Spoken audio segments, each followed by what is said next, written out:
ici à Niamey, il y a beaucoup de gens qu'on les vole leurs trucs autres là. Vraiment, il n'y a pas beaucoup de sécurité. Bon, puis il y a beaucoup de gens qui sont au chômage.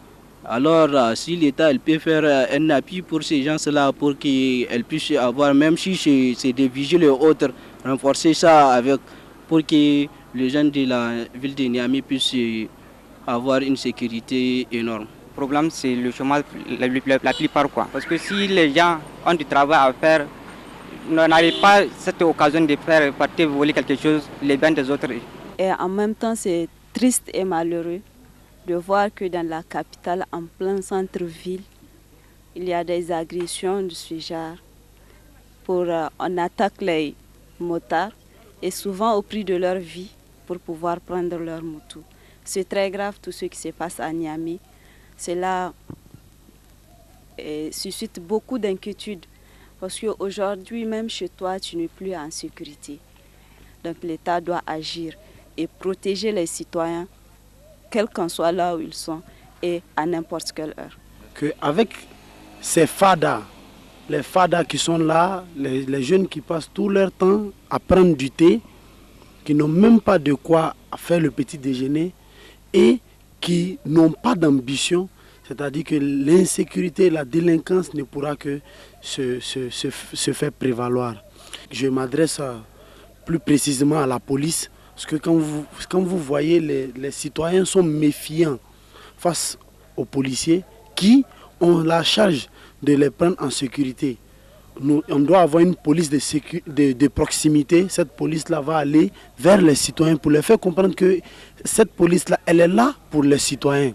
Il faudra qu'il y ait cette sensibilisation-là d'abord. Le gouvernement doit renforcer les patrouilles. Et avant même ça, c'est de sensibiliser au niveau des chefs de quartier, des maîtres de comité de vigilance pour en tout cas aider les forces de l'ordre pour bien sécuriser la population. Un taximan qu'on a reconnu dans une affaire de vol, braquage ou un acte indésirable, il ne devrait normalement pas avoir une autorisation de conduire les taxis. Il ne devrait pas avoir ce permis de taxi dans la réglementation.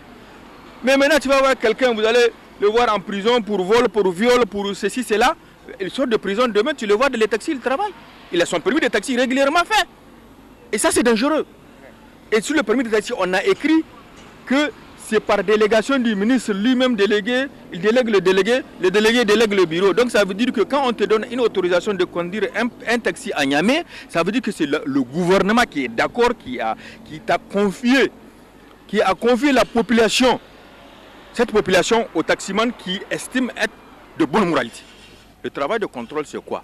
C'est d'envoyer les dossiers des taximans au niveau des services compétents. C'est tout ça qu'on leur demande de faire. Là-bas, au niveau de l'ADS, les gens sont disponibles à faire le travail. Ils sont là, ils le font. Mais on ne les envoie pas les dossiers, donc ils ne pouvaient pas le faire. Parce que quand on envoie un dossier régulièrement, quand tu vois, les services compétents, s'ils te reconnaissent dans la fiche de la police, ils disent que non, c'est avis défavorable. Donc, tu ne peux pas être taximan à Niamey. Le gouvernement ne peut pas te confier la mobilité ou la sécurité. Parce que un taximan voleur ou un braqueur ou un gangster qui fait le taxi, mais c'est un danger public ambulant.